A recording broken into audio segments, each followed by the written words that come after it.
வணக்கம் மக்களே, நல்லா இருக்கீங்களா? இன்றைக்கி என்ன வீடியோ போட போகிறோம்னா, இன்றைக்கி செவ்வாய்க்கிழமை நம்ம மீன் வியாபாரத்துக்கு வரல. காரணம் என்னென்னா, லாஞ்சு போகலை.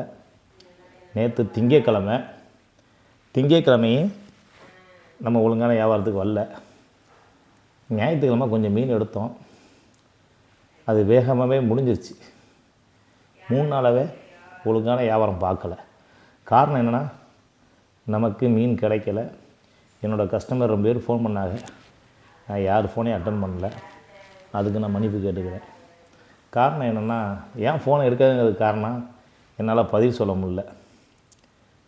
அது தப்பு தான். என்னை நம்பி ஃபோன் பண்ணும்போது உங்கள் ஃபோனை அட்டன் பண்ணி அதுக்கான பதில் சொல்லணும். இதுதான் என்னோடய கடமை. நான் பண்ணுற தொழில் உங்களை நம்பி தான். நீங்கள் இல்லைன்னா நமக்கு தொழில் பண்ண வாய்ப்பு இல்லை.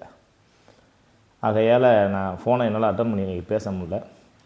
இன்றைக்கி வியாபாரத்துக்கு காலையில் கிளம்பும்போது லாஞ்சு போகலன்னு அங்கேருந்து தகவல். அதோடு போகலை. அதோடு இன்றைக்கி எங்கள் அப்பாவோட தங்கச்சி மகனுக்கு காது குத்து காளையார் கோவில், ஆவுடையார் கோவிலில் அங்கே போய் காது குத்தில் அட்டன் பண்ணிட்டு சிவனையும் நல்லா தரிசனம் பண்ணிட்டு வந்தேன்.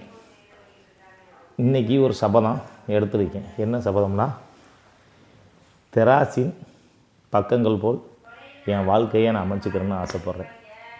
யாருக்கும் சாதகமாகவும் பேசக்கூடாது, யாருக்கும் பாதகமாக பேசணும். மனச்சாட்சிக்கு விரதம் இல்லாமல் பேசணும்னு நான் ஆசைப்பட்றேன். இதுதான் இன்றைக்கி நான் ஆவுடையார் கோயிலில் போய் எடுத்துக்கிட்டேன் சபதம்.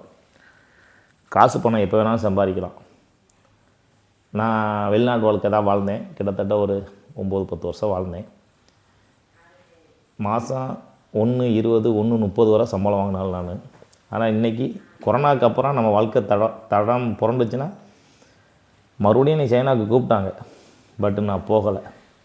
காரணம் என்னென்னா, உள்ளூரில் பிழைப்போம். அதோடு தான் ஆட்டுக்குட்டி வாங்கினேன். தெரியும், என்னோடய வீடியோவில் பார்த்துருப்பியே, பெரும்பாலும் ஆடு மேய்ச்சி நிற்பேன். சும்மா ஒரு 10 குட்டி வாங்கினது இன்றைக்கி அது ஒரு பொழப்பாக ஓடிக்கிட்டு இருக்குது. சரி, காலையில் ஏன் சும்மா இருக்கணும் அப்படிங்கிறதுக்காகத்தான் நம்ம மீன் வியாபாரத்தை தேர்ந்தெடுத்தோம். ஏதோ அதில் ஒரு 500 கிடைக்கிது.